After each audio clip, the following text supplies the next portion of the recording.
Планшеттен видео көрүп бараткан маршрутка айдоочусу окуянын чоо жайын айтты. Жүргүнчү окуя 16 февраль күнү кечки саат 19:00 чамасында номер 204 маршруттун салонунда болгонун белгиледи. Эл ташыган маршрутканы башкарып бара жатып планшеттен видео көргөн айдоочу Эсенбек Тиленчиев Спутник Кыргызстан агенттигинин кабарчысына окуя тууралуу айтып берди. Айдоочунун эреже бузуп жаткан учурун видеого тартып алган жүргүнчү окуя 16 февраль күнү кечки саат 19:00 чамасында номер 204 маршруттун салонунда болгонун айткан. Акыркы токтоочу жайга жетейин деп калганбыз. Жанымда бараткан байкемдин кызы видео көрөм дегенинен коюп бердим эле. Негизи ал планшеттерди алдыда артта келе жаткан кесиптештерибизди көрүп туруу үчүн колдонобуз. Мен шаардын ортосунда жүргөндө кино коюп алсам, башкалар мени кайсы жерде жүргөнүмдү көрбөй калат да, деди Тиленчиев.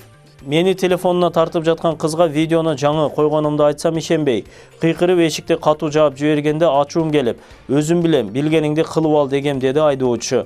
Окуяны түшүндүрүп бүткөн соң ал эми мындай нерселерди кайталообого убада берди. Эске салсак, аптанын башында Борбор калаада 2 жашар кызын көтөрүп бара жаткан келинди буз сүзүп кетип, аял ошол жерден көз жумган. Ал эми дарыгерлер аман калган наристенин бир бутун кесүүгө аргасыз болушкан эле.